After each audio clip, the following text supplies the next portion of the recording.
Pessoal, então a gente vai retomar da parte de intervenção de terceiros, né? Esse material foi distribuído para vocês na aula anterior ainda. Nós temos dois tópicos da matéria de intervenção de terceiros que a gente já analisou, né? A assistência e o amicus curiae. São as duas formas de intervenção de terceiros. Eu vou desenhar e traçar os principais panoramas dessas outras três formas de intervenção. A denunciação da lide e o chamamento ao processo são formas clássicas de intervenção de terceiros.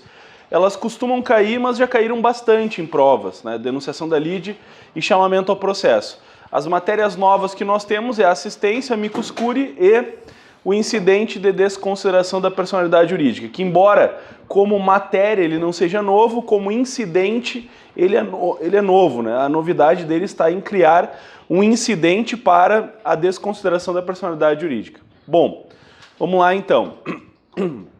Então olha só, na figura da assistência, a gente viu a novidade da divisão entre assistência simples e litisconsorcial na aula anterior. E terminamos a aula anterior também com a figura do amicus curiae. Fizemos uma questão, acho que é a questão número 9, que trabalhou lá com pessoa física, jurídica, a causa da intervenção de terceiro. Então agora eu vou retomar o desenho da assistência e do amicus curiae e fazer o desenho das outras três formas de intervenção de terceiros. Então vai funcionar assim.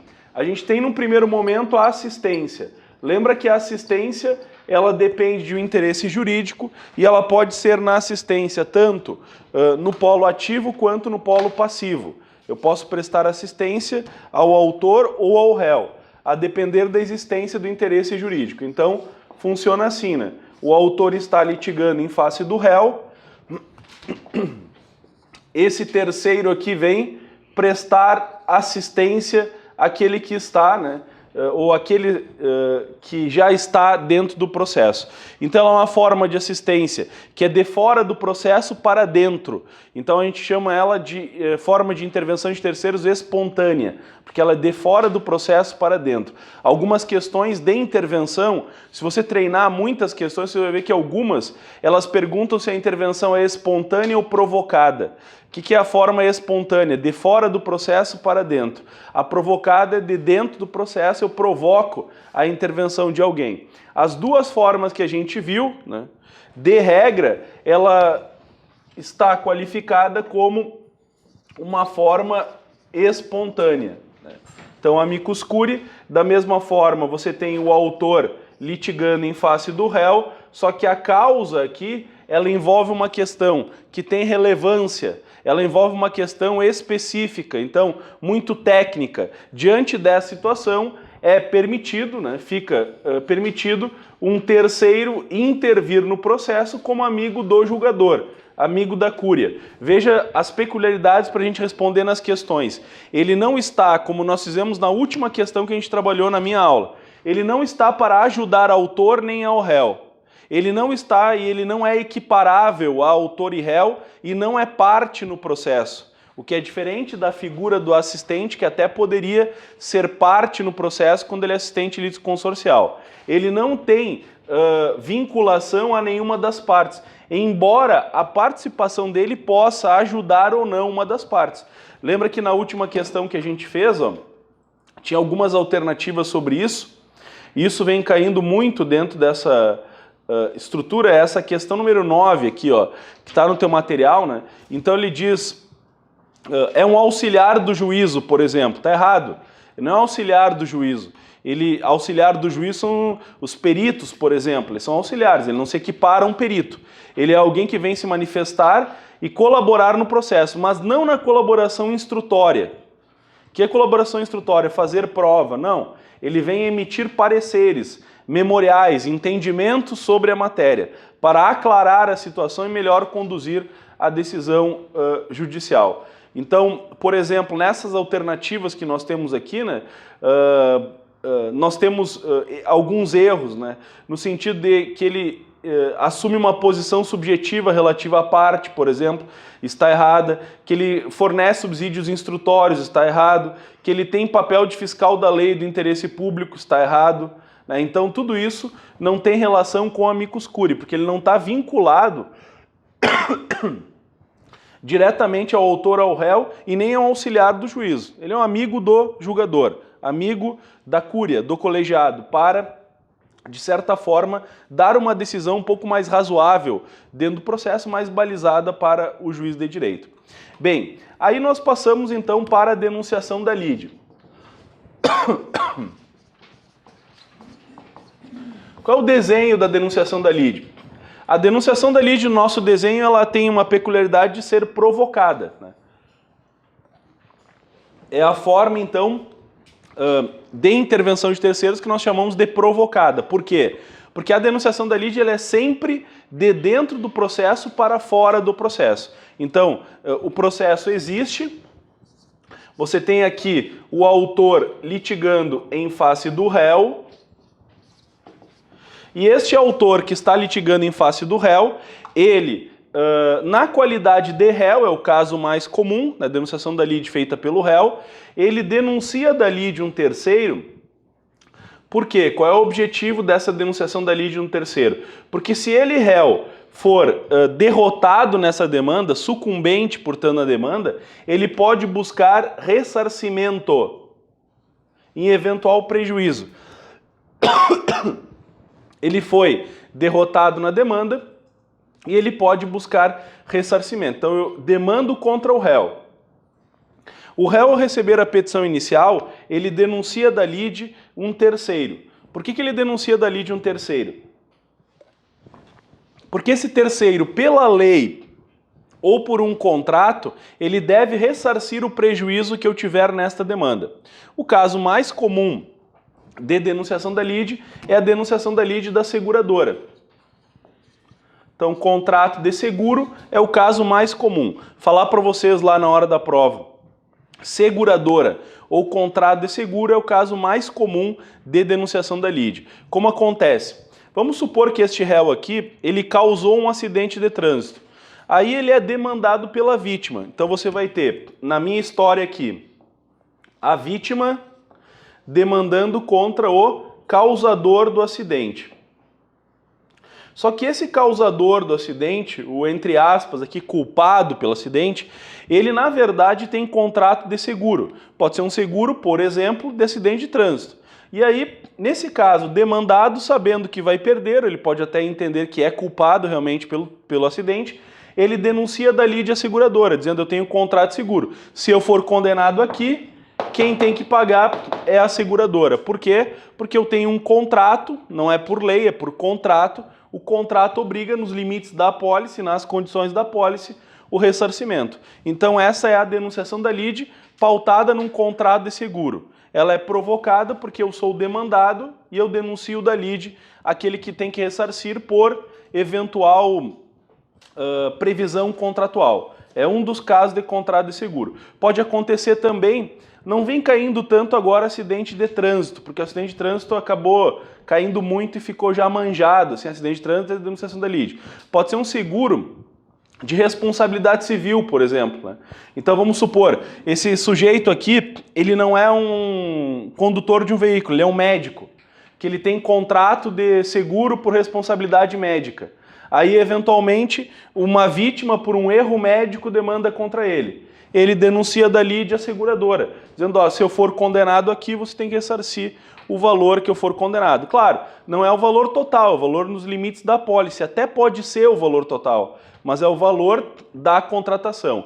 Qual é o objetivo dessa denunciação da lide aqui?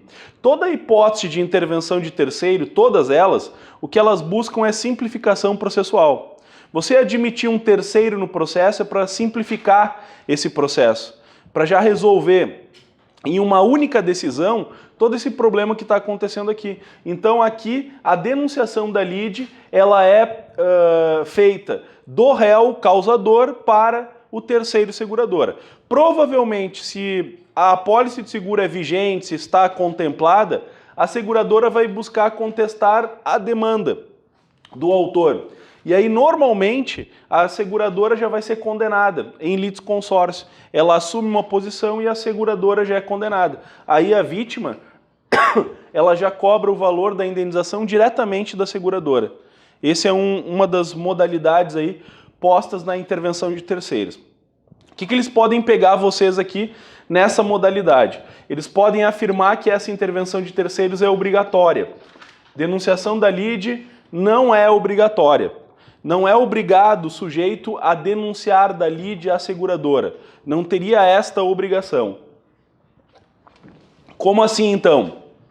Eu posso pagar esse valor da condenação e depois buscar o ressarcimento perante a seguradora. Então a denunciação da lide ela não é obrigatória, ela é cabível. Tem cabimento denunciar da lide com base no contrato de seguro, mas não é obrigatório. Nenhuma das hipóteses da denunciação da lide são obrigatórias pelo texto de 2015. Código de 2015 retirou a obrigatoriedade. Então significa dizer que eu posso demandar, ser condenado, ou ser demandado, ser condenado e depois buscar o ressarcimento perante a seguradora. Só tem um problema aqui, que o prazo prescricional de contrato de seguro é 1 ano. O prazo para você buscar o contrato de seguro, o ressarcimento, é 1 ano. Então, é claro que ele pode ser interrompido, tem causas que interrompem o contrato, só que ele é um dos menores prazos prescricionais que nós temos. Isso não é matéria de processo civil, isso é matéria de direito civil, né? Existem grandes o que costuma aqui nas questões, normalmente grandes 3 prazos prescricionais, né? 1 ano para seguro, 3 anos para responsabilidade civil e 5 anos para cobrança de dívidas, né? Então, as indenizatórias têm prazo prescricional de 3 anos, as cobranças de dívida 5 anos e o seguro 1 ano, né? O menor prazo prescricional. Mas não é matéria do processo civil, é matéria do direito civil, né? Ela está lá no artigo 206 do Código Civil, os prazos prescricionais, né? A prescrição em si. Então esse é o caso de denunciação da lide. Seguradora. O outro caso de denunciação da lide muito comum, ele é mais difícil, então é mais provável que caia, né? É o caso da evicção, tá? Então a evicção também é um caso que você vai marcar lá a denunciação da lide. Normalmente a questão aqui é bem simples, embora ela seja difícil, é de simples visualização, porque ele vai contar um caso, é segura a denunciação da lide, evicção é a denunciação da lide. Fiança, por exemplo, a gente já vai ver que é chamamento ao processo. Então normalmente está dentro dessa vinculação aí. Então só vou mostrar agora no material aí para vocês onde está esse tópico, né, para a gente aprofundar. Vocês viram que eu estou numa briga aqui, né, com meu amigo do peito. Então, denunciação da lide. Aí nós temos o artigo 125, ó. É admissível a denunciação da lide, promovida por qualquer das partes. Então, pode ser tanto o autor quanto o réu a promover a denunciação da lide, né?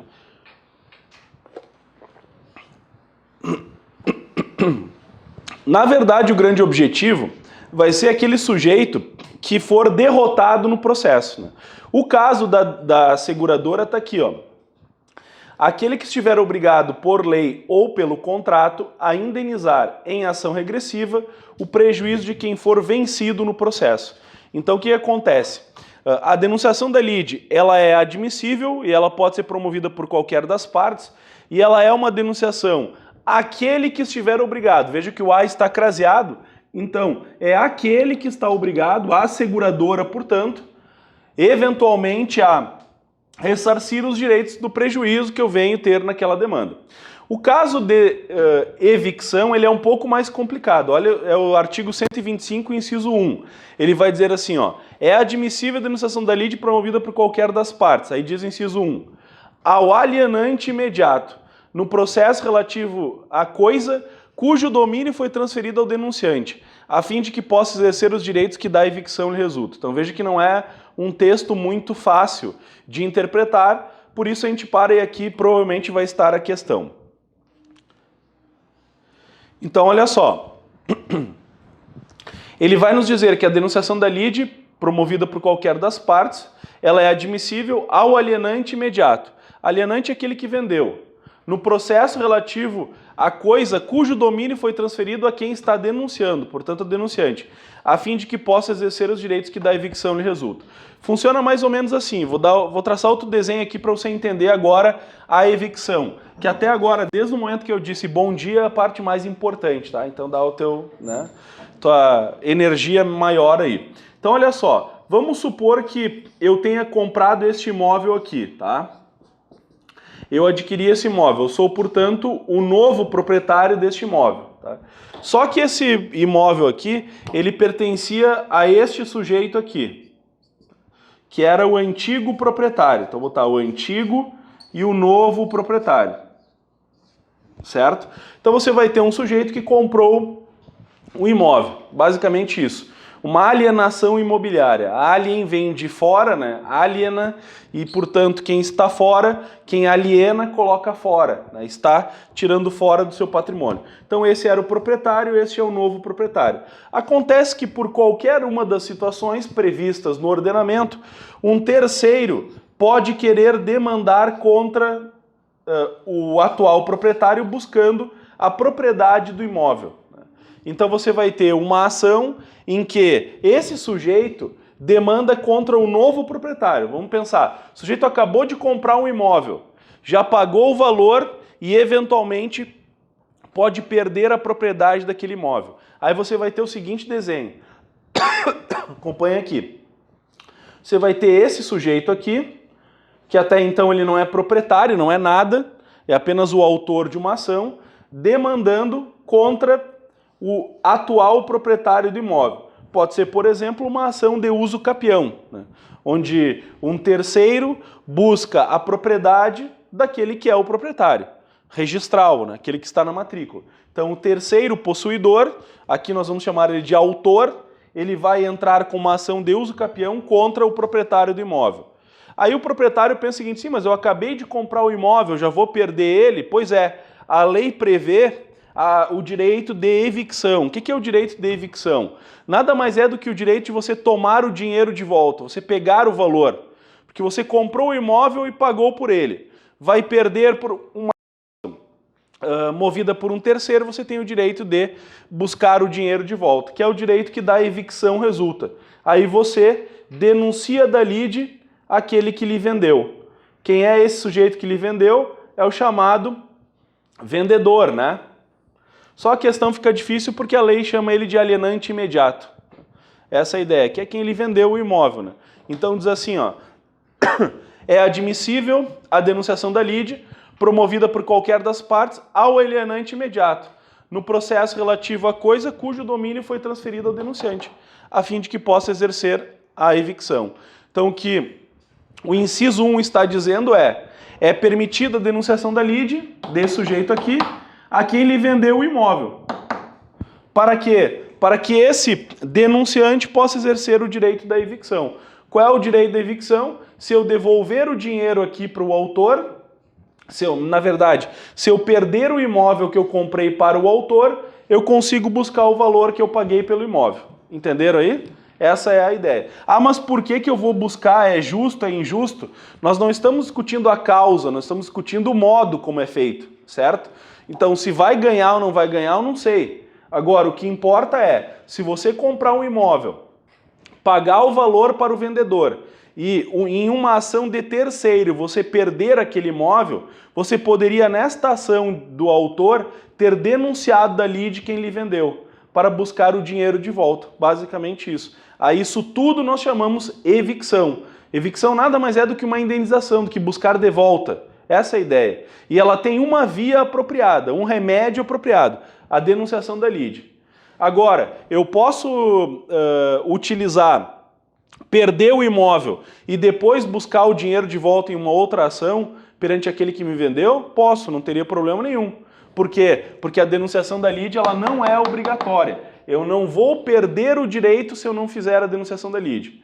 Mas o que eu tenho de via apropriada para fazer a denunciação da lide? Eu tenho de via apropriada para fazer a denunciação da lide, ou melhor, para garantir o direito da evicção, a denunciação. Não é a única via, você pode chegar no mesmo resultado. O ponto apenas é que vai demorar um pouquinho mais, né? Essa é a ideia. E eu teria que cuidar com o prazo prescricional. Certo? O parágrafo primeiro deixa claro que ela não é obrigatória.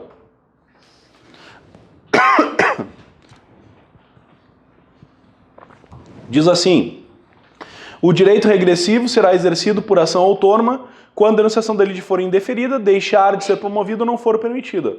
Aqui nós estamos no deixar de ser promovida. Ao invés de fazer a denunciação da lide, eu não faço. Eu respondo, perdi o imóvel e depois vou demandar numa ação autônoma esse sujeito contra aquele que lhe vendeu, contra o alienante. Ficou claro para vocês aí? Então esse é o caso da evicção. Duas formas de denunciação da lide: contrato de seguro e evicção. Dentro da ideia de fazer uma questão mais complicada, mais difícil, a evicção é muito mais apropriada, né? Porque o nome já assusta e tal, não sei o que é isso. Evicção é uma indenização. Buscar o dinheiro de volta em virtude de ter comprado um imóvel, e aí por uma ação, eventualmente movida pelo autor, lá você vem a perder o imóvel. Essa é a ideia. O Código também estabelece uma denunciação sucessiva. Diz assim, ó: admite-se uma única denunciação sucessiva, promovida pelo denunciado contra seu antecessor imediato na cadeia dominial ou quem seja responsável por indenizá-lo, não podendo denunciado sucessivo promover nova denunciação, hipótese em que eventual dia de regresso será exercido por ação autônoma. Então, o que é essa bronca aqui da chamada admite-se uma única denunciação sucessiva?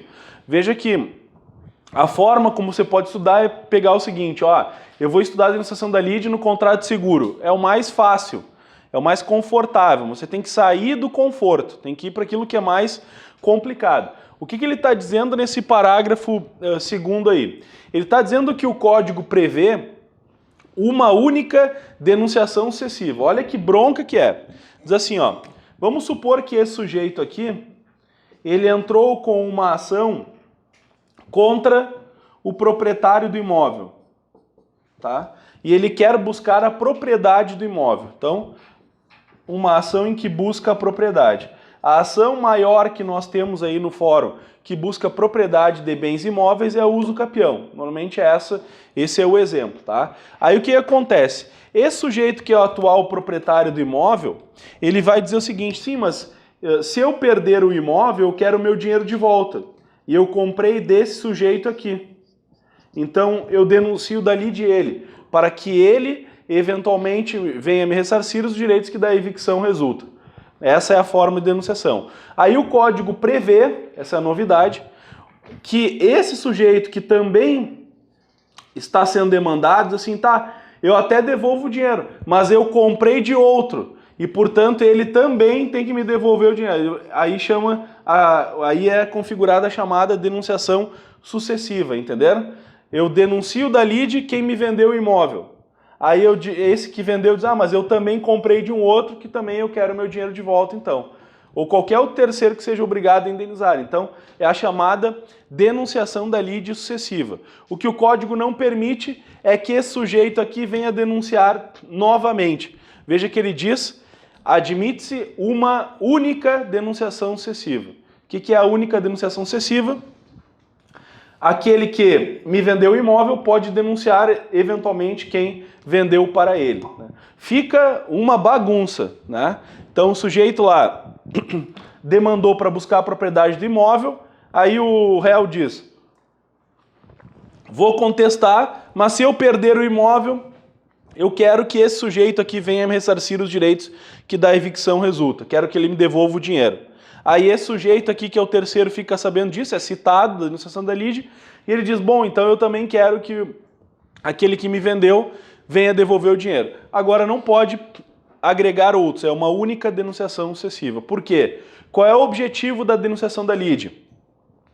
O objetivo da denunciação da lide aqui é dar uma maior agilidade, economia processual.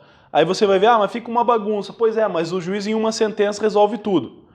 E é por isso que ele limita, porque você botar várias partes talvez nunca cabe. Fica um passando a culpa para o outro. Então ele diz, olha, é admissível a denunciação da lide e sendo ela sucessiva uma única vez, né? Até essa forma aqui do alienante. Certo, então?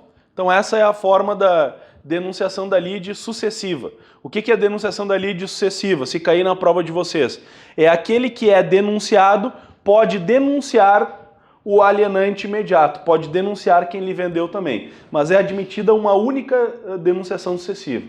Não se admite várias, senão eu não chego nunca no resultado final da demanda. Então, quem comprou pode buscar o dinheiro de volta. A isso nós chamamos de evicção. Se a gente trabalhar com nomes, talvez fique mais claro para vocês, né?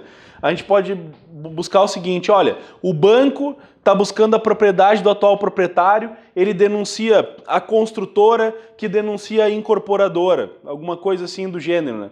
Então, e fica por aí. E é esse o papo que eles podem colocar na tua prova se a questão for contextualizada. Se for para questão contextualizada, é basicamente nessa ideia aí. Normalmente, as questões de denunciação da lide ou de intervenção de terceiros como um todo, elas são contextualizadas. O que são questões contextualizadas? Conta um caso concreto para você. Né? João, dá nome lá da construtora, dá nome das partes, tudo, e pede para você atuar como a resposta correta aí. Bom, então essa é a denunciação da lide. Depois, uma outra forma de intervenção de terceiro, a gente vai visualizar aí basicamente as 5 formas, né, de intervenção, é o chamamento ao processo. Ele cai eventualmente, mas é a forma mais fácil de intervenção de terceiros. Né? O chamamento ao processo está pautado basicamente numa dívida solidária. É o sujeito que é devedor, fiador, e ele eventualmente chama o processo, os outros fiadores ou o devedor. Tem uma pegadinha, uma peculiaridade muito comum, até caiu na nossa última prova de juiz de direito aqui do Rio Grande do Sul, que normalmente pega os candidatos. Eu vou explicar para você qual é o problema dela, tá? Então, olha só. Qual é o desenho da intervenção de terceiros na via do chamamento ao processo? Ela é assim, ó. O autor, ele está demandando contra o réu, tá? Então, o autor demanda contra o réu. Só que esse réu aqui, ele não é basicamente o único responsável por esta demanda, por esse ato que está sendo cobrado aqui. Ele pode estar na figura, por exemplo, de um fiador. Esse réu é fiador. Então o réu, sendo fiador, ele tem nas suas mãos a possibilidade de chamar ao processo eventuais outros fiadores ou o próprio devedor originário, que é chamado de afiançado. Então ele diz assim, ó, tá legal, eu estou respondendo por isso, beleza? Só que tem um outro sujeito aqui, ó, o cabeça de triângulo, que ele também é fiador aqui. Então eu chamo ao processo ele. Tem outro sujeito aqui, que é o cabeça de quadrado, que é o devedor de tudo isso aqui. O chamado devedor originário. Então permite que o fiador chame ao processo outros fiadores ou o próprio devedor originário. Essa é a forma do chamamento ao processo. Chame para quê? Para ajudar ele, para eventual direito de regresso? Não. Chama ele porque ele diz, olha, você também é responsável por isso. Então dá a mãozinha aqui, fica do ladinho, né? Porque você também tem que responder aqui. Ela é, obviamente, uma forma de intervenção. Você marca que ela é espontânea ou provocada? Provocada. O sujeito lá não fica pulando que nem um cachorrinho, chama eu, chama eu, chama eu. Não. Ele é fiador, tá gelo lá, tá quieto, né? Aí, eventual demanda contra um fiador, aquele fiador que foi demandado chama o outro fiador ou o próprio devedor originário. Aí ele tem que chamar quem? Quem ele quiser, porque é ele que está chamando. Se ele quiser, não chama ninguém. Então ele pode chamar um fiador, todos os fiadores ou o próprio devedor originário. Para a gente ficar claro aqui, quem é o fiador, né? O fiador é aquele sujeito que dá garantia, né? Fiador é um garantidor. Normalmente é o famoso ex-amigo, né? Então o sujeito era amigo, deu fiança, o devedor originário não pagou, é o ex-amigo. Essa é a forma natural aí na nossa sociedade de fiador. Pois às vezes numa dívida tem 2 fiadores, né?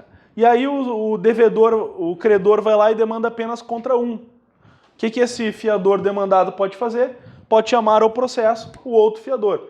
Nesse nosso exemplo aqui, esse aqui poderia ser o outro fiador, ó, que é chamado ao processo. E também pode chamar ao processo o próprio devedor originário. A gente chama ele de devedor, mas ele é o devedor originário. A lei vai chamar ele de afiançado, que é, na verdade, o grande culpado por tudo isso que está acontecendo. Essa é a forma, né? Por quê? Porque ele que causou a dívida. Na verdade, o que acontece? O avalista, ele é próprio em títulos de crédito, né? Então, qual é a diferença entre fiador e avalista, né? O fiador, ele é um garantidor num contrato. A gente chama fiança derivada de um contrato. O avalista é aquele que dá um aval nos títulos de crédito.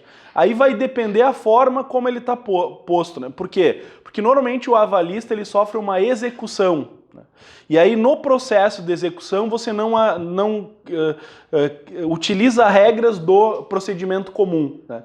Então, porque o processo de execução ele é muito expropriatório, ele é rápido, né? Então de regra não, né? Mas ele pode até ser considerado um devedor solidário. O que eu estou dizendo é que, de regra, a lei prevê apenas no caso do fiador, não do avalista. O avalista é aquele que está em títulos de crédito. Normalmente, um título de crédito ele é executado, ele não é cobrado, né? Não é pelo procedimento comum, é diretamente pelo processo de execução. Que há uma divergência se você pode utilizar intervenções de terceiros no processo de execução. Essa é a ideia. Algumas podem, outras não, né? Então, mas não está previsto diretamente isso no código. Por isso que a lei fala em fiador, né? Então é mais comum numa cobrança, né? Por exemplo, uma cobrança de aluguel, uma cobrança de dívida num contrato que tenha fiança, né? Diz o artigo 130, é admissível o chamamento ao processo requerido pelo réu do afiançado na ação em que o fiador for réu. Então, o fiador é réu, ele chama o afiançado é o devedor originário aqui, essa é a base aí, né? Então, o fiador demandado chama o processo o afiançado. Dos demais fiadores, diz o inciso 2, né? Quando for proposta apenas contra um deles, então o fiador chama o outro, não precisa chamar todos, e eventualmente de todos os devedores são tidos como devedores solidários, né? Então o sujeito devedor solidário, por uma causa de solidariedade, todos devem responder. Tem 3, 4 ou 5 podem responder, chama um deles é demandado, ele pode chamar o processo os outros. Por exemplo, quando você tem vários proprietários de um bem, né? Em caso de copropriedade, a um apenas é demandado, eu chamo o processo os outros proprietários. Então, essa é a forma aí básica, né, de intervenção de terceiros na via do chamamento ao processo. Ela é feita na contestação, né? Então, diz o artigo 131, ó, a citação daqueles que devam figurar em litisconsórcio passivo será requerida pelo réu na contestação e deve ser promovida no prazo de 30 dias sob pena de ficar sem efeito o chamamento. Normalmente, como é uma forma de intervenção de terceiros para dar celeridade ao processo, as intervenções de regra, elas são feitas na defesa, no prazo da defesa. Eu não posso ter uma intervenção no curso do processo, lá no final, porque isso poderia atrapalhar. Então, aquelas que são provocadas, como a denunciação da lide, como o chamamento ao processo, elas são feitas diretamente no prazo da defesa. Quer dizer, no prazo que eu tenho para contestar, eu vou efetivar a denunciação da lide, eu vou efetivar o chamamento ao processo. Por quê? Porque eu teria que resolver logo isso. Caso contrário, eu estou prestes a ser sentenciado, não, eu quero chamar o outro fiador. Não pode mais. Por quê? Porque eu estaria atrapalhando o processo. Então você é condenado e até depois demanda em uma outra causa contra quem você quer demandar. Na mesma forma, a denunciação da lide aqui. Porque são formas que vêm agregar celeridade ao processo. Qual é a celeridade que tem no chamamento? Esse sujeito aqui, se ele paga o valor total, ele já tem nas suas mãos um título para exigir, nesta mesma relação, o valor, a cota parte dos outros. Essa é a forma de celeridade. Ao invés de eu pagar e depois entrar com uma ação contra o devedor originário, eu pago, perco um patrimônio e já posso exigir do devedor originário aquele valor que eu paguei ou a cota parte, se for um caso do fiador. Qual é a peculiaridade que cai nas questões que você não pode errar? E aqui é quase sempre o mesmo tipo de indução em erro. Eles colocam o seguinte, ó, numa dívida que tem fiadores, tá? Numa dívida solidária, com a presença de fiadores, o autor ele move uma ação contra o devedor originário. Nosso exemplo aqui, ó, o cabeça de quadrado aí. Ele move uma ação diretamente contra o devedor. Embora existam fiadores, ele não move contra o fiador, ele move apenas contra o devedor. Aí a alternativa vai te dizer, portanto, caberia ao devedor chamar ao processo o fiador ou os outros fiadores para responder. Essa hipótese aqui ela não é permitida, né? Essa hipótese aqui ela não é permitida. Por quê? Se o devedor originário é demandado, ele não pode chamar ao processo outro fiador, ou o fiador, né? Por quê? Porque o credor resolveu demandar apenas com o devedor. Você não conduz em nada a economia e celeridade processual chamar fiadores se o devedor é demandado.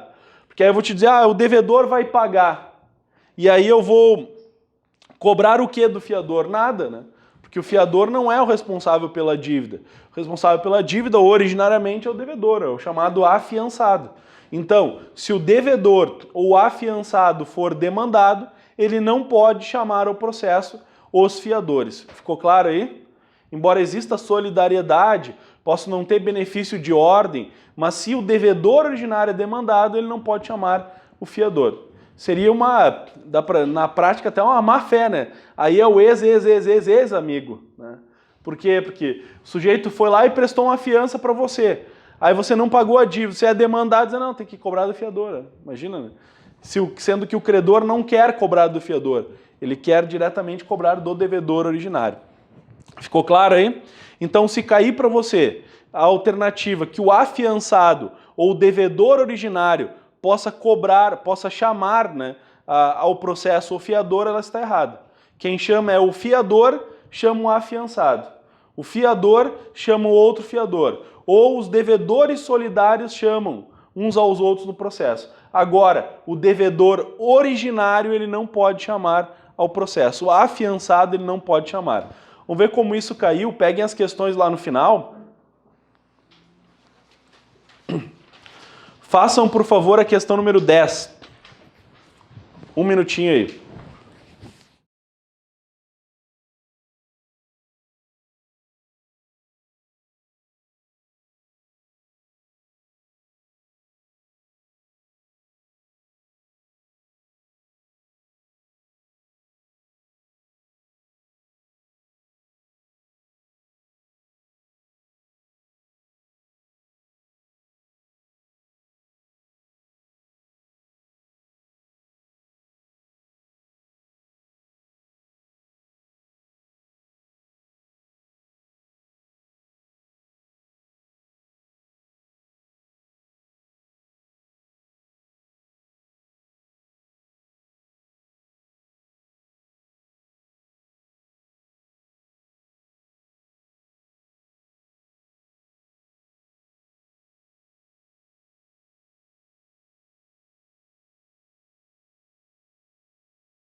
Então vamos lá. Então diz assim, ó. Cláudia alugou o imóvel residencial de propriedade de Rodolfo pelo prazo de 2 anos. Aqui a gente tem uma definição concreta de que Rodolfo era então o proprietário do imóvel, a Cláudia a devedora. Né? Basicamente isso. Né? Então você tem aqui Rodolfo como credor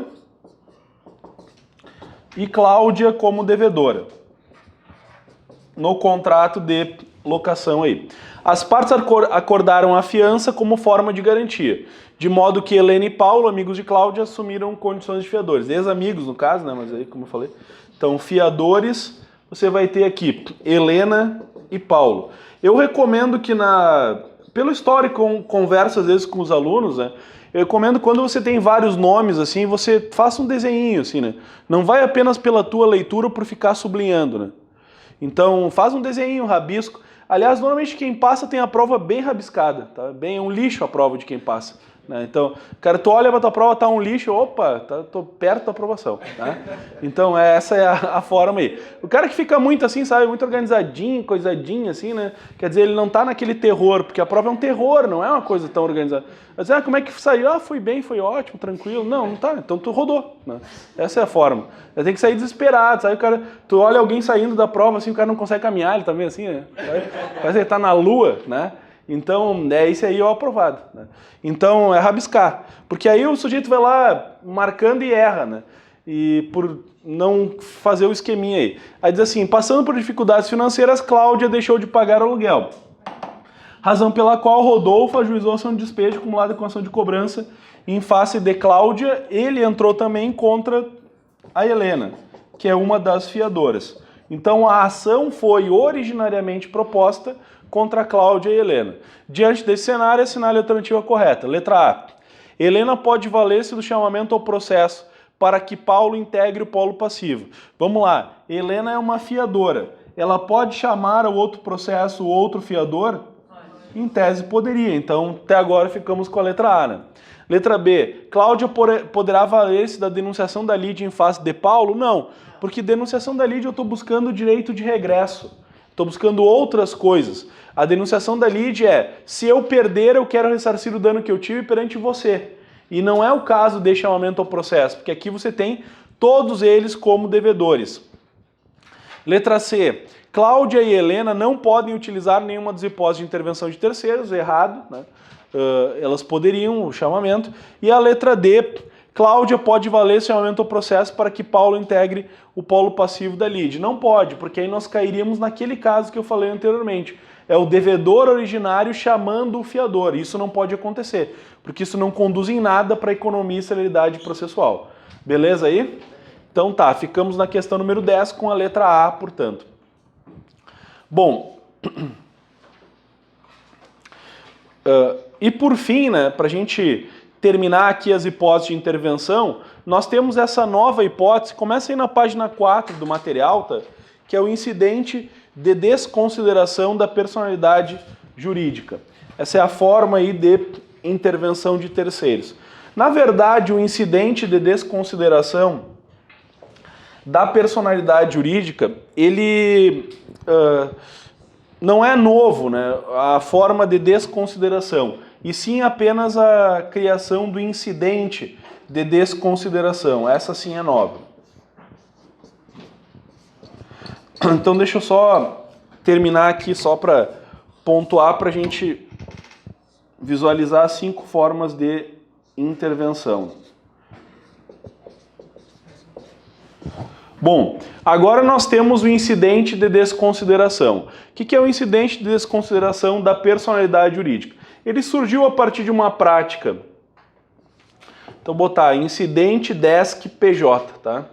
Incidente de desconsideração da personalidade jurídica. O que aconteceu? A desconsideração da personalidade jurídica, ela sempre foi utilizada e muito debatida há muito tempo, né? Ela está prevista lá no artigo 50 do Código Civil, não é propriamente aqui matéria de processo, né? Porque a desconsideração ela tem uma base que é a efetividade de uma dívida, a efetividade de um comando judicial. O que aconteceu? Aconteceu que o sujeito, por exemplo, demandado, ele pode esconder todo o seu patrimônio em uma pessoa jurídica. E aí, quando ele é demandado, ele não tem nada de patrimônio.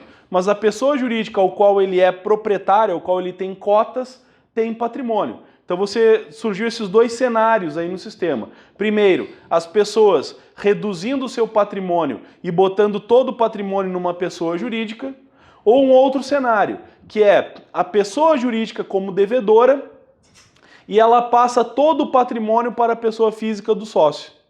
Então, você tinha uma pessoa jurídica que era devedora, não tinha nenhum bem, mas o sócio era milionário, cheio de bens da pessoa jurídica. Então, fica esse contexto da chamada confusão patrimonial, né? Confusão patrimonial. Aí você tem as causas que hoje dão ensejo à desconsideração. Confusão patrimonial, abuso no contrato social, é um outro exemplo que gera a desconsideração. Nós temos desconsideração lá no direito consumidor, tem desconsideração no direito de família, tem desconsideração no direito tributário, está cheio de desconsideração da personalidade jurídica hoje. No direito trabalhista tem desconsideração. É sempre que quando aquele julgador entender que, na verdade, a pessoa jurídica está sendo utilizada aqui não diretamente para gerar algo, mas sim para esconder ou para vincular, para tramitar patrimônio, para evadir diretamente uma execução. Aí surgiu a figura da desconsideração da personalidade jurídica, que no nosso país sempre foi muito discutido, né? Principalmente o que é o contexto de confusão patrimonial, né? Mas, ele está usando, a pessoa jurídica está abusando do contrato, que é o que não é, gera muito juízo subjetivo. Então, por parte da advocacia, isso sempre foi muito discutido. Quando que gera uma discussão, uma confusão patrimonial, quando não gera? Agora nós temos aí uma MP, né, da Liberdade Econômica, que alterou artigos do Código Civil, né? Então lá nessa MP está dito quando que é configurado confusão patrimonial. São práticas reiteradas, né? Você que está estudando aí para concursos, né, em geral, o Código Civil vai modificar, né? Se for convertido em lei essa MP, o Código Civil vai modificar. Em vários artigos, né, ele vai modificar. Entre eles, na desconsideração da personalidade jurídica. Vai dizer o que é uma confusão patrimonial, quando que se configura. Dá uma maior segurança jurídica, porque até então só está escrito confusão patrimonial. Agora ele vai dizer práticas reiteradas, né? Então está lá na medida provisória. Mas não quer dizer que você tem que estudar por ela ainda, tá? Então fica gelo aí, não precisa ficar nervoso.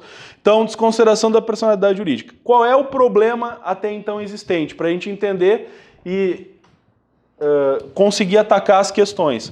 O problema até então existente é que era assim, ó. Você tem um sujeito que está demandando contra uma pessoa jurídica, tá? Então eu vou botar assim, ó, uma foto de uma indústria, assim, ó. Foto não, desenho de uma indústria. Está demandando contra uma pessoa jurídica, tá? Uma PJ, né? Pessoa jurídica. Aí o que acontece? Acontece que nessa execução aqui, ele, nessa cobrança, nesse cumprimento de sentença, o patrimônio da pessoa jurídica é esvaziado e vai para o patrimônio do sócio. Certo? Vai lá para o patrimônio do sócio. O que o juiz normalmente fazia? Até antes da existência desse incidente. Nos autos daquela ação, nos autos dessa ação aqui que estava tramitando, ele buscava diretamente o patrimônio do sócio. Quer dizer, o sócio respondia pelas dívidas da pessoa jurídica. Por quê? Porque se a pessoa jurídica não tinha patrimônio, eventualmente aí a sociedade era esvaziada, o juiz considerava dissolução irregular, abuso de contrato, confusão patrimonial e demanda diretamente contra o sócio. Só que isso causava um problema. Qual é o problema que causa? Contraditório. Por que contraditório? Porque o sócio não tinha como se defender perante o juiz de primeiro grau. A saída dele é fazer um agravo de instrumento. Então acontecia assim, ó, a pessoa jurídica não pagou, penhora o carro do sócio lá, penhora a conta corrente do sócio. O que o sócio fazia? Agravo de instrumento. Ele discutia lá no segundo grau. Aí o código veio e disse o seguinte, bom, isso aqui está errado, porque eu tenho que dar chance para o sócio discutir em primeiro grau de jurisdição. Aí o desenho muda. Esse desenho aqui, atualmente ele está equivocado. Por quê? Porque o processo agora não é mais assim, ó. Eu peço a desconsideração e vai diretamente já penhora patrimônio do sócio. Não. Agora o processo, ele está qualificado em você abrir um incidente próprio somente contra o sócio. Para ver se ele tem que ficar ou não nesta execução aqui. E aí nós vamos discutir se ele causou, se tem confusão patrimonial, se tem dissolução irregular, qualquer causa da desconsideração, para ver, bom, é procedente? Então tá, sendo procedente aqui, então agora ele vai responder em conjunto. Mas só se for procedente aí. Ficou claro essa estrutura? Então vamos de novo. Em que momento que ele vem para o contraditório com o juiz? É porque eu estou com essa figura na cabeça que era anteriormente. Eu não consegui desconstruir. Na verdade, vamos lá. Eu estou demandando contra uma pessoa jurídica. Tá. Aí estou lá. O momento aqui ele não importa muito, pode ser em qualquer momento. A partir do momento que eu configurar que a pessoa jurídica evadiu seu patrimônio e está na pessoa física de um sócio. Então, vamos supor assim, ó, vou dar um exemplo bem claro. Eu estou executando uma pessoa jurídica. Há 10 anos eu estou buscando o patrimônio dela e não encontro. Aí eu consigo perceber que ela passou o patrimônio da sua pessoa jurídica para o sócio. Aí eu peticiono no processo e eu peço um incidente. Um incidente que seja instaurado e citado o sócio para a gente discutir se ele tem que estar ou não nesse processo.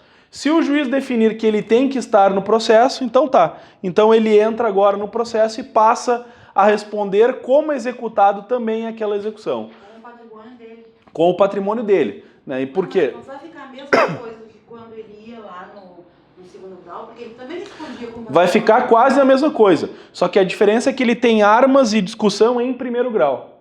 Também sobre isso que está acontecendo. Entende? Então é diferente por isso, né? Vai ficar a mesma coisa? Vai. Na essência, o direito material não foi modificado.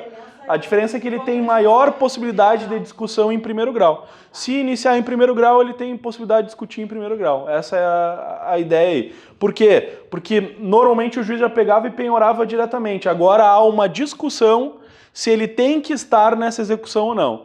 E se ele tem que estar na execução, bom, então tá. Então aí nós vamos pegar o patrimônio dele. A partir de um incidente denominado incidente de desconsideração da personalidade jurídica. Né? Aí diz aqui, ó, artigo 133. O incidente de desconsideração será instaurado a pedido da parte, que normalmente é o credor aqui, né? Ou do Ministério Público quando ele couber intervir no processo. É muito comum os casos de intervenção do MP e possibilidade de desconsideração, se a questão for para esse lado, nas relações de direito de família. Muito comum, né? Porque às vezes o sujeito, para não repartir patrimônio, ele acaba constituindo empresas. E aí ele esconde o patrimônio em cotas sociais, né? Em cotas de empresas. E aí, portanto, a partir disso, essa situação de desconsideração surge, né? Porque é uma situação muito fácil, né? De esconder patrimônio a partir da constituição de empresas, né? Por exemplo, eu, como Juliano Colombo, pessoa física, eu sou dono desse púlpito aqui. Ele vale R$1 milhão. Se alguém me executar, ele vai pegar o púlpito aqui de R$1 milhão. Aí eu faço o quê? Eu faço AB Limitada. E o patrimônio da AB Limitada é um púlpito. E eu, Juliano, sou sócio majoritário da AB Limitada. Eu já escondi, né? Então, procura o patrimônio do Juliano. O que o Juliano tem? Ele não tem nada, só tem 50% da empresa AB Limitada. Mas você vai olhar lá dentro, ele tem um púlpito de R$1 milhão como propriedade. Então surge essa possibilidade aí. Outro tópico que é a novidade é que foi permitida a desconsideração inversa. O que é essa desconsideração inversa aqui? Diz aqui, ó, aplica-se o disposto nesse capítulo à hipótese de desconsideração inversa da personalidade jurídica. O que é isso, né? A desconsideração da personalidade jurídica é esta forma aqui. É quando a pessoa jurídica esvazia seu patrimônio e passa para a pessoa do sócio. A inversa é quando o sócio esvazia seu patrimônio e passa para a figura da pessoa jurídica. As duas são visualizáveis, vai depender quem é que está devendo. Essa é a forma aí. Normalmente, nas situações de direito de família, é o sujeito, pessoa física, que esvazia seu patrimônio e coloca todo ele numa pessoa jurídica. Ou então, na situação de pessoa jurídica, é as dívidas tributárias. A pessoa jurídica está devendo tributo, ela tira todo o seu patrimônio e coloca na pessoa física do sócio. Pois então nós temos essa desconsideração como uma das formas aí, um incidente, né, que é utilizado para buscar a satisfação do crédito. Eu acho que a gente fez todas as questões, né? Professor, ficou muito claro para mim a intervenção do Ministério Público. Existe uma regra nessas intervenções, nessas todas as situações de intervenção de terceiro. A possibilidade do Ministério Público intervir, qual delas é possível e qual... Na verdade, o que acontece? O Ministério Público ele só pode intervir a partir do momento que ele... Vamos lá. Como é uma intervenção de terceiro, a assistência ele não pode prestar, né? Vamos passar ponto a ponto. O amicus curiae ele não pode ser, porque ele é de fora do processo, né? A denunciação da lide só poderá ser quando ele é parte no processo, né? E aí vai ser quase impossível você ter uma parte no processo, o Ministério Público tendo contrato seguro, por exemplo, né? Quase impossível. Agora vamos traçar um panorama. Se o Ministério Público tem dentro do seu patrimônio um veículo, fez seguro, uma vez demandado, ele pode ser. Aqui como parte, né? Todos os casos de parte. Também na forma de chamamento ao processo, quando é privado, é parte. A única que ele tem é essa aqui. O que acontece? Aqui ele não precisa ser parte. Nas hipóteses de intervenção do Ministério Público, ele pode verificar que naqueles autos está sendo efetivada uma fraude àquela execução, uma fraude ao direito daquele credor, e eventualmente ele pode pedir a desconsideração. O caso mais comum seria assim, ó, vamos supor um credor de alimentos cobrando do devedor de alimentos. E aí o devedor de alimentos não tem patrimônio nenhum porque botou todo o patrimônio na pessoa física de uma pessoa, botou todo o seu patrimônio na pessoa jurídica.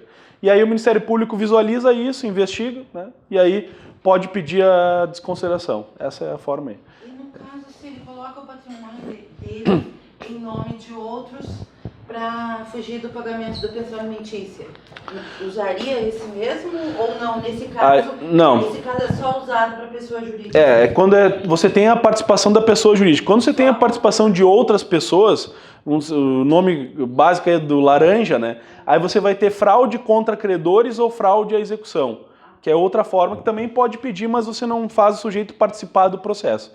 Aqui é só quando ele tem a formação de pessoas jurídicas e os sócios, essa relação aí. Sócio e pessoa jurídica. Essa é a forma. Claro que na prática, em tese, isso favoreceu bastante a posição do devedor, né? Porque ele ganha mais um tempo aqui para discutir se ele tem que estar no processo ou não. Isso é verdadeiro, né? Mas essa é a forma utilizada para defender o contraditório desde o início aí, né? Desde da sua essência aí. Certo? Então essas são as formas de intervenção. Claro que a gente tem aqui, eu tentei colocar, né? Essas duas para vocês são formas espontâneas de intervenção de terceiros. Essas aqui são formas provocadas, né? De intervenção de terceiros. Por quê? Porque é de dentro do processo para fora. E hoje a gente não tem mais forma de intervenção de terceiros que seria obrigatória. Não existe intervenção de terceiro obrigatória. Todas essas são facultativas, são possibilidades de serem utilizadas. Se forem utilizadas, melhor. Se não forem utilizadas, você não vai ter a economia e celeridade então esperada. Mas essas são as relações. Normalmente a questão vai dizer o quê? Vai contar um caso e pede para você marcar qual a forma de intervenção de terceiros mais adequada aí. Certo? Então, passando para o próximo assunto, eu vou distribuir um material para vocês, para a gente aprofundar aí o tema dos recursos. Pode passar para trás, por favor. Pegou um para você? Ah, já tinha.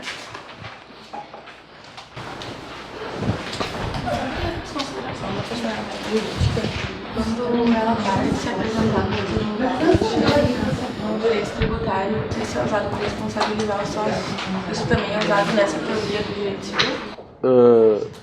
Não, o do sócio está lá no 135 do CTN, né? Que é desconsideração quando...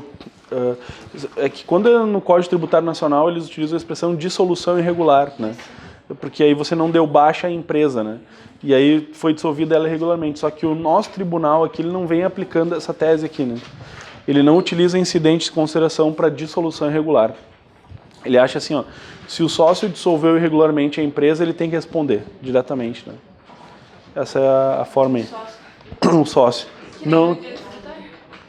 Isso no direito tributário. Sem ter incidente, essa é... Entendeu?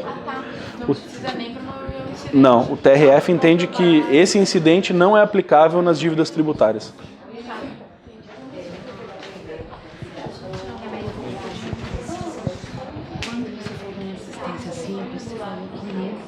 Subordinação e que se o réu quiser sair da ação, ele sai.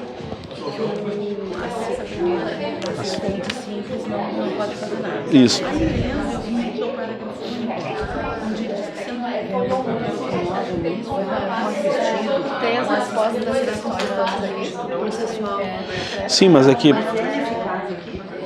mas aqui o que acontece, olha só, se ele, no caso que eu tratei é o seguinte, ó, vamos supor que o assistido ele sai do processo, ele desiste da ação, ele renuncia, aí o assistente simples não pode fazer nada.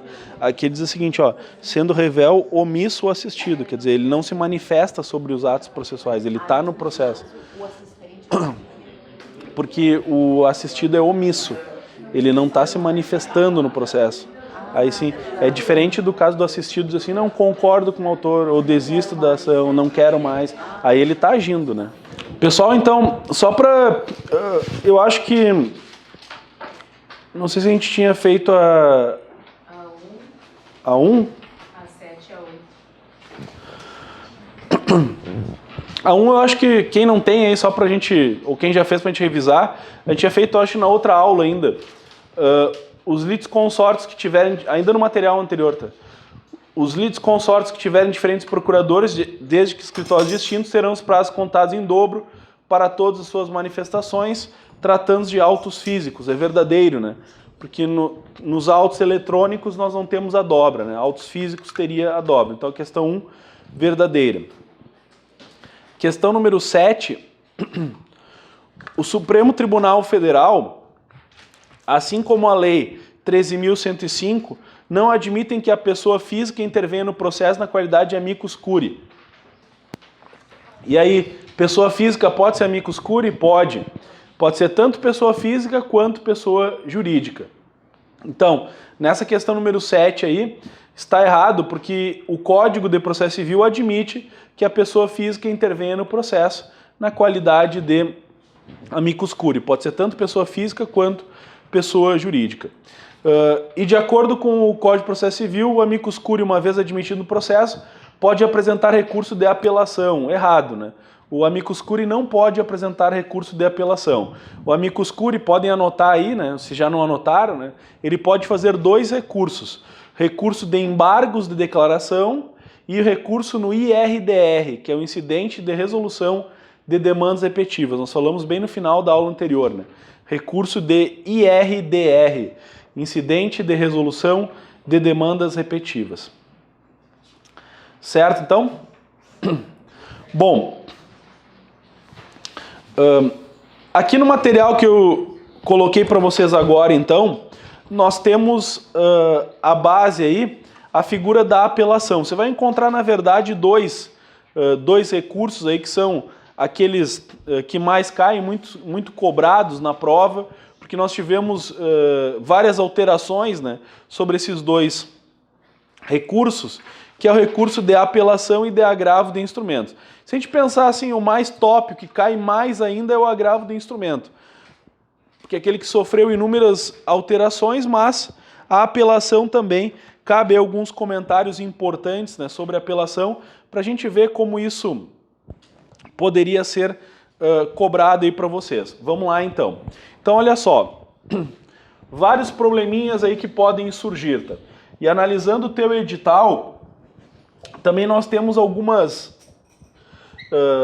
construções, né, em termos de questões que a gente pode fazer. Eu vou indicar aqui para vocês o que é perigoso, né, e quais as atenções que você deve ter. Então, olha só, a apelação, ela basicamente é o recurso por excelência, né? Pouco provável que na tua prova diga assim, da sentença cabe apelação, né? Para dizer se é verdadeiro ou falso, né? Então isso não vai acontecer. Vamos tentar entender quais são as matérias mais intrincadas aqui dentro da apelação e o que elas podem contribuir ou não para a gente acertar uma questão. Então olha só, a apelação. Você tem o juiz de primeiro grau, né, que profere uma sentença, e você vai ter aqui o tribunal. Essa é a base aí. Nesse ambiente surge a apelação, né? A apelação ela sempre vai surgir a partir de uma sentença. Não tem apelação a partir de uma decisão interlocutória. A apelação ela tem como base uma sentença. Então, a partir da sentença, eu tenho capacidade, portanto, de apelar. Peculiaridades existentes. A apelação ela é protocolada perante o juiz de primeiro grau, né? O protocolo dela perante o juiz de primeiro grau. Por quê? Porque ela deve integrar o processo. Os autos sobem com a apelação e com todas as folhas anteriores até então o que aconteceu. E ela vai ser remetida ao tribunal. E aí o tribunal vai fazer na apelação 2 juízos, né? O juízo de admissibilidade da apelação e o juízo de mérito da apelação. Então você vai ter aqui juízo feito pelo tribunal, né, de admissibilidade e o juízo de mérito da apelação, né?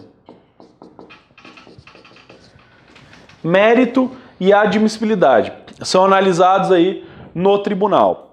Bom, quais são os problemas que as questões podem colocar aqui para vocês? Normalmente colocar assim, ó, que o juízo de admissibilidade é feito pelo juiz de primeiro grau. Errado, né? O juiz de primeiro grau, ele não faz o juízo de admissibilidade. O que é o juízo de admissibilidade? É para saber se ela preencheu os requisitos, né? A apelação é tempestiva, teve preparo, era uma sentença mesmo. Então esse é o chamado juízo de admissibilidade, que ele não é feito pelo juiz de primeiro grau, ele é feito pelo tribunal. É o tribunal que recebe a apelação e faz o juízo de admissibilidade. Então normalmente você vai ver depois, quando a gente treinar algumas questões, coloca lá a apelação e o juízo de admissibilidade é o juiz de primeiro grau. Essa é uma das peculiaridades aí. Embora a gente possa pensar o seguinte, ó, tá legal, mas e se eventualmente o juiz faz a admissibilidade da apelação, né? Se eventualmente ele pega essa apelação e faz a admissibilidade. Vamos pensar o seguinte, ó, dá um caso mais complicado para vocês. Vamos pensar que o sujeito interpôs a apelação em 17 dias, certo? Então, ele foi lá e apresentou a apelação em 17 dias. Tá certo? Não, tá errado, né? Apelação, contagem de prazo, 15 dias, né? Não 17 dias. O que o juiz tem que fazer? Se eu protocolei a apelação, fiz a interposição da apelação em 17 dias, o que o juiz tem que fazer? Manda para o tribunal, é isso que ele faz. Ele não exerce juízo de admissibilidade. Por quê? Porque o juízo de admissibilidade da apelação é feito no tribunal, não é feito pelo juiz de primeiro grau. Então, uma apelação, por exemplo, intempestiva, uma apelação sem preparo, uma apelação incabível, quem tem que dizer que ela é intempestiva, incabível, sem preparo é o tribunal, não é o juiz de primeiro grau. Vamos pensar que, eventualmente, e aqui está a questão, né? Eventualmente, o juiz de primeiro grau percebe que a apelação é intempestiva e não manda. Então o juiz de primeiro grau diz assim, ó, não conheço da apelação. Não conheço do apelo. Tá? Então o que aconteceu no nosso exemplo aqui? Eu tinha uma sentença, apresentei uma apelação. O juiz contou o prazo e viu que a apelação foi interposta em 17 dias. Aí a apelação chega lá para o juiz e ele não conhece da apelação. O que cabe à parte fazer? Né? O que a parte poderia fazer para levar a causa ao tribunal? Agravo? De instrumento? É isso? Errado, né? Então não cabe agravo de instrumento nesse caso. Por quê? Isso era uma técnica no sistema. Não cabe mais agravo de instrumento para destrancar recursos. Não existe mais essa hipótese. Se você lê as hipóteses do artigo 1015, porque olha só, para ter cabimento no agravo, eu tenho que ter minimamente uma referência no artigo 1015. Que embora o código diga que, o STJ diga que é uma interpretação extensiva, eu tenho que ter alguma causa. Então olha o artigo 1015, peguem lá na página 5, por favor.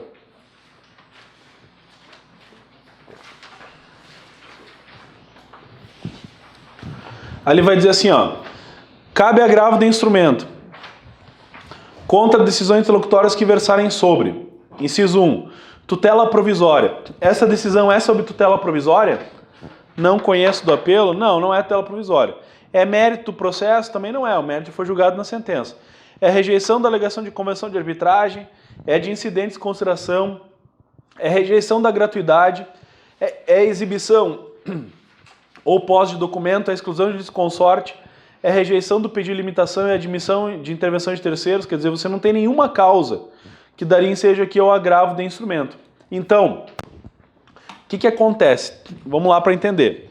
Se o juiz, ele faz algo que não é da competência dele, ele está usurpando a competência daquele tribunal. Ele está fazendo algo que o tribunal deveria fazer. Essa é a ideia. Então ele está entrando numa competência que não é dele. Para entrar numa competência que não é dele, você tem uma medida que é a reclamação, que está prevista no Código de 2015. Podem dar uma olhada na tela aí, vocês já anotem aí no material, no artigo 988.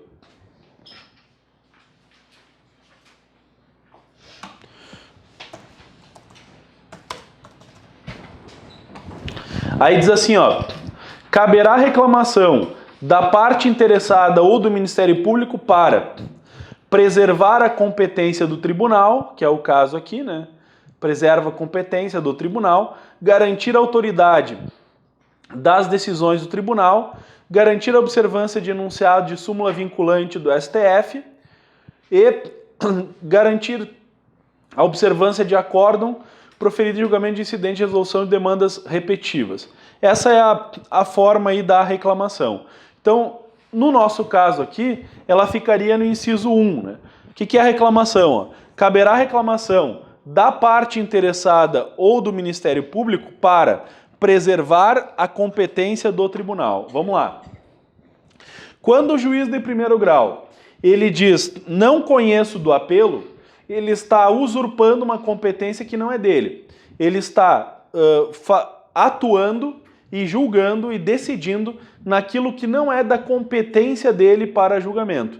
E, portanto, caberia aqui, nesse caso, reclamação. Não cabe agravo de instrumento. Por que não cabe? Por ausência de previsão legal. E por que cabe reclamação? Por existência de previsão legal. Foi criada um meio aqui, uma forma que faz com que o juiz de primeiro grau ele vá respeitar decisões do STF, vai respeitar teses repetitivas e vai preservar a competência do tribunal para aquelas matérias que seriam do tribunal. Então, dessa decisão aqui caberia reclamação. Reclamação não é um recurso, tá? Então o que ele é? É uma reclamação, né? É um pedido feito no tribunal.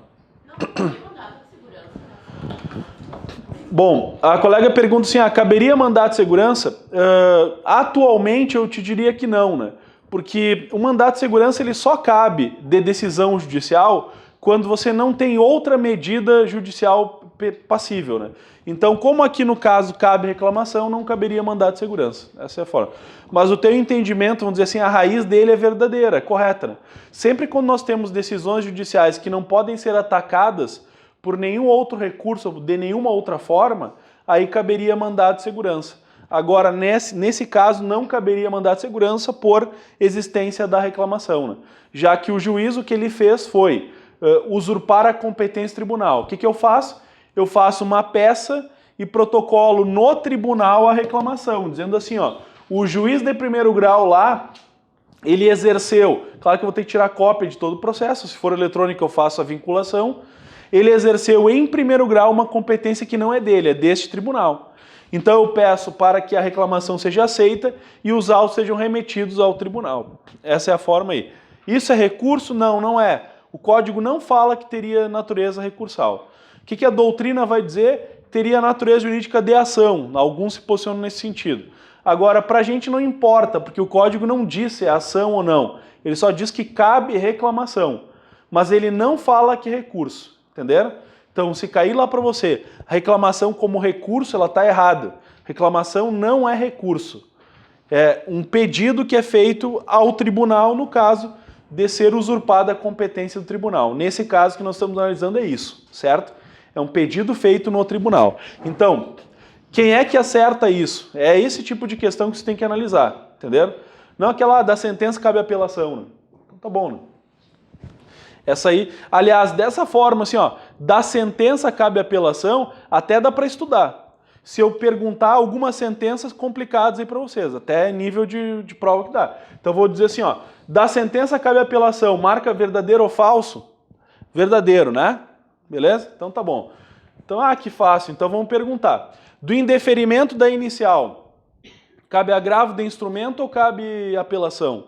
O juiz indefere a inicial. Agravo de instrumento ou apelação? Aí já é mais complicado, né? Esse tipo de estudo que a gente tem que fazer, exatamente aquela coisa mais intrincada, né? Quando o juiz julga improcedente liminarmente, né? Só para você entender assim, ó, é bem fácil, tá? Você não precisa decorar quase nada. Aliás, não precisa decorar nada mesmo. É só você raciocinar. Olha só, a origem da diferença entre apelação... Aí eu vou te fazer várias perguntas e você vai resolver, tá? Então, olha só. Uma gota aqui para você responder qualquer tipo de pergunta sobre isso. Qual é a origem da diferença entre agravo de instrumento e apelação? Vamos lá. Eu costumo dizer assim, ó, a diferença entre os dois é que o agravo é de instrumento. A apelação ela não é de instrumento, entendeu? Ah, mas o que é a palavra instrumento? O instrumento é que eu tenho que tirar cópias do processo e formar um instrumento e levar ao tribunal. A diferença mesmo é que agravo de instrumento é uma fofoca. Essa é a ideia. Tá o processo correndo lá em primeiro grau, ele tem que ficar na mão do juiz, e eu tiro cópias lá, faço uma fofoca para o tribunal, olha o que eles fizeram comigo. É isso aí. O agravo de instrumento é isso. O juiz está rolando lá um processo que tem que estar na mão do juiz, porque não acabou ainda, tem que estar, ele tem atos para fazer, e então ele dá uma decisão ao qual eu não concordo, eu tiro cópia e levo a informação ao tribunal. Por isso que o nome dele é por instrumento. Eu acho que se fosse agora no processo eletrônico inventado o agravo, não seria mais instrumento. Porque no processo eletrônico não tem mais as cópias. Mas toda a origem do nosso processo civil, ela é a forma física. E aí os institutos foram configurados exatamente como os autos físicos. E aí qual é a diferença entre a apelação e agravo de instrumento? Ela é apenas física, apenas física. Na apelação, eu entro com a apelação e coloco, vamos pensar se isso aqui é o processo, ó. Vou pegar o vademecum aqui, tá? Se você pensar isso aqui, eu vou fazer várias outras perguntas e você vai ter que responder, tá? Isso aqui é a origem só. Eu não faço perguntas individuais, tá? Mas não fiquem nervosos. Então, aqui está o processo, tá? Aí o juiz sentenciou. Por que cabe apelação? Da sentença cabe apelação. Porque o juiz tem mais alguma coisa para fazer com o processo ele sentenciou? Não tem mais. Então você entrega para ele uma folhinha que ele lê a apelação, ele coloca dentro do processo, na última folha, e leva adiante. O que fica nas mãos do juiz? Nada, né? Entendeu? Então tá. Cabe apelação quando o juiz não tem que fazer mais nada. Tá aí, tá resolvido o problema. Quando que cabe agravo de instrumento? Cabe agravo de instrumento quando, olha só, o processo está aqui com o juiz. Aí ele vai lá, parará, faz uma decisão interlocutória. Penhora o bem, faz isso, aquilo, dou medicamento, não dou e tal. Decisão interlocutória. Aí eu não concordo. Eu posso tirar os autos da mão do juiz? Não posso. Se eu não posso tirar os autos da mão do juiz, cabe agravo de instrumento. Aí eu tiro cópias e levo ao tribunal. Entenderam? Então tá, vamos responder. Entenderam todo mundo assim? A diferença é quando cabe os autos na mão do juiz ou não. Então tá. Então eu vou te perguntar várias coisas. E você vai ter que acertar várias, tá? Então, se você entendeu. Eu sou juiz de direito. Chega lá, vem um processo e eu indefiro a inicial. Agora vem de novo. Indefiro a inicial. Cabe apelação ou cabe agravo de instrumento? A apelação, né? Marca agravo de instrumento. Porque o que o juiz está dizendo? Indefiro a petição inicial. Ele está dizendo o quê? Tá um cocô isso aqui, desculpa aí, né? Tá um cocô isso aqui. Né? Tá horrível. Né? Aí você responde agravo de instrumento, só se o juiz gosta de tirar o cocô que está na mesa dele. Né? Ah, não, isso aqui dá um cocô, mas deixa comigo, eu gosto. Né? Não, se você marca a apelação, diz, ó, tá horrível isso aqui. Então, se quiser, mas eu não concordo, leva, faz favor, leva. Apelação. Então, a apelação tira os autos da mão do juiz e leva para o tribunal. Tamo junto aí? Beleza? Agravo de instrumento, não. Então, da decisão que indefere a petição inicial, cabe agravo de instrumento ou cabe apelação? Apelação. Se o juiz indeferiu a inicial, não tem mais nada para fazer com o processo. Tamo junto? Tá. Decisão que julga liquidação de sentença.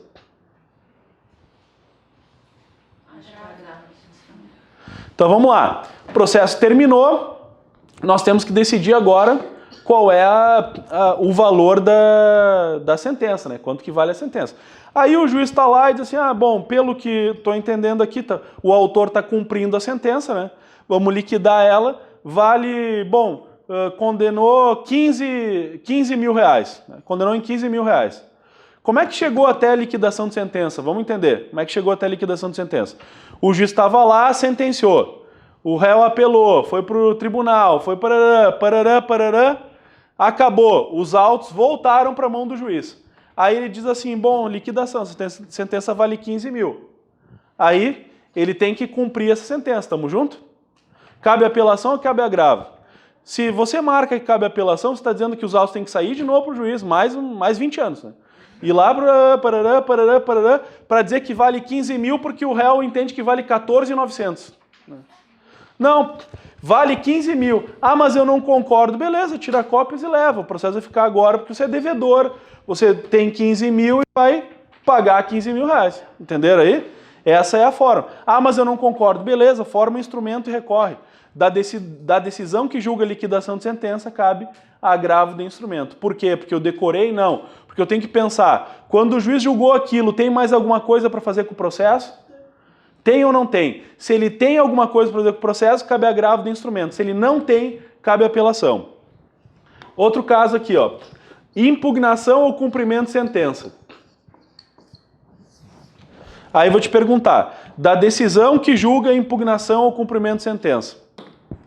Eu tenho que pensar como é que está rolando tudo isso, para conseguir marcar. O que é a impugnação ou cumprimento de sentença? O cara entrou com uma petição inicial, o réu contestou, teve réplica, produção de provas, 5 anos o juiz dá uma sentença. Condena o réu em 10 mil reais. Aí o réu recorre, mais 3 anos no tribunal. Aí leva para o STJ, STF, mais 10 anos. Depois de 18 anos, chegou o processo novamente na mão do juiz. Condena o réu em 10 mil reais. É isso que ele falou. Aí o credor vai lá e diz assim, intime-se o réu para pagar em 15 dias 10 mil reais. Sob pena de multa de 10% e honorário de 10%. Intimou o réu para pagar. Tamo junto? Então tá. Aí o réu apresenta uma impugnação. Isso aqui é a impugnação do réu. Ah, não é 10 mil reais, é 9.800. Aí o juiz não acolhe a impugnação dele. Cabe agravo do instrumento ou cabe apelação? Da decisão que não acolhe a impugnação, cabe agravo do instrumento. Você imagina você marcar a apelação, vai tirar de novo das mãos do juiz, né? Aí a melhor impugnação a fazer é, juiz, estou impugnando porque você é um otário. Aí o juiz desacolho, oba, agora eu vou apelar, vamos de novo. Né? Entenderam? Então, claro que cabe agravo de instrumento. Por quê? Porque o juiz tem mais alguma coisa para fazer. Agora vamos pensar, se eu faço uma impugnação e digo assim, senhor juiz, está tudo errado. Está tudo errado. A sentença tem que ser nula, está tudo errado. Toda a maneira como está sendo executado, está tudo errado. E o juiz acolhe e extingue todo o processo. O que caberia? A apelação. Por quê? Porque aí, no caso, a impugnação, o juiz olhou a impugnação e disse, estou extinguindo o processo. O juiz tem mais alguma coisa para fazer com o processo? Não. Pode levar. Cabe a apelação daí. Entenderam a diferença? A diferença, portanto, ela é física. Se vocês entenderem e ficaram felizes, vão entender, vou marcar a questão, então, para daí a gente ficar triste, né? Então, ou feliz, né? Então, pega a última questão aí que está no teu material, questão número 6, caiu para analista do TRF, conhece? Concurso da 5ª região. Né?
Lá então?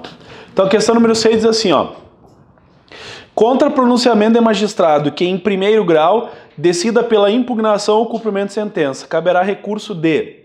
Vamos analisar aonde a gente está aqui. Teve toda uma tramitação em primeiro grau, a sentença transitou em julgado depois de recurso, parará. Voltou o processo para o juiz de primeiro grau. Aí ele está cumprindo a sentença. O réu vem e apresenta a impugnação. Da decisão da impugnação caberá recurso de, letra A, apelação se o processo for extinto, verdadeiro, ou de agravo de instrumento se o processo prosseguir. Verdadeiro também. Se o juiz extinguir o processo pela impugnação, dizer tudo que o devedor está dizendo aqui é verdadeiro, caberia apelação. Então, está extinto o processo, cabe apelação. E de agravo de instrumento se o processo prosseguir, verdadeiro. Letra B, instrumento em qualquer caso, que é o que o pessoal normalmente vai marcar aqui. Agravo de instrumento apenas se o recorrente demonstrar urgência. Apelação em qualquer caso. E a única que sobra, assim, que seria capaz de induzir em erro, seria a letra E. Diz assim, ó, a apelação sempre que o juiz acolher a impugnação do executado. Qual é o problema? Por que não é a letra E? Porque quando o executado faz uma impugnação, nem sempre ele está pedindo a extinção do processo. Eu posso dizer o seguinte, ó, vamos dar um exemplo quando não cabe apelação. Eu digo assim, o valor que eu como credor estou cobrando é 20 mil reais. Aí o executado vai lá e diz, não, é 15 mil. E o juiz acolhe 15 mil reais.